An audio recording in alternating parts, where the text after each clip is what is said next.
Hindi nyo ba napansin yung mga supporters ng mga Duterte? Yung aliwin nyo lamang sila, i-entertain nyo lang. Kagaya ng ginagawa ni Inday Sayad ngayon, di ba? Inaaliw niya yung mga supporters sa dahig. Ganun, ganun kababaw.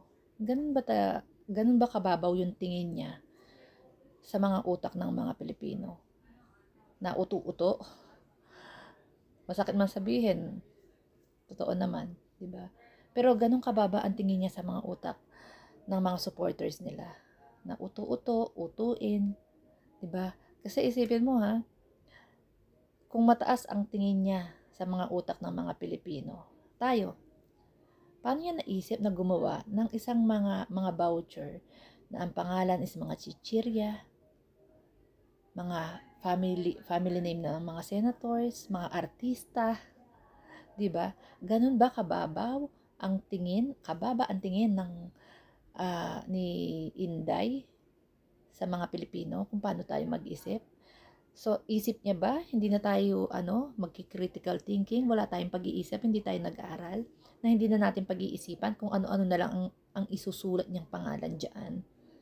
And pagkatapos niyang gumawa ng mga anomalya, pagkatapos niyang lusawin ang confidential fund ng ilang araw, so, i-entertain niya lang ang mga Pilipino, papapicture, papapirma, magpapacute, ganon-ganon, di ba?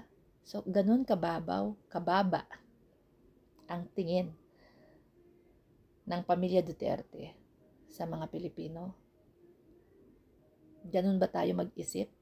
Ganon ba tayo kababa mag-isip, mga Pilipino?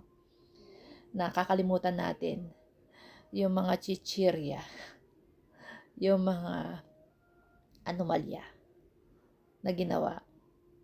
Kakalimutan na natin yun basta makapagpa-picture lang tayo, makapagpapirma, at naaaliw tayo. Actually, alam nyo, napansin ko, ang kailangan ng mga OFW, ito mga Pilipino sa ibang bansa, kasi nagtitipon-tipon sila, masaya sila, di ba? Community, Filipino community. Ang nangyayari kasi, ginagawa nilang Filipino community yung pagsuporta sa mga Duterte. Nagsasama-sama sila, nalilibang sila, di ba? After din ng work. So, naisasantabi yung kapakanan ng bayan ng mga future generation natin. So, sana, doon sa mga iba nating kababayan, mga OFW, huwag nating hayaan na ang tingin sa atin is ganyan lang yung utak natin. Na kaya tayong utuin, na hindi na tayo mag-iisip. Diba? Ngingitian lang tayo, magpapapicture lang, magpapapirma, at kakalimutan na natin yung ginawang kalokohan.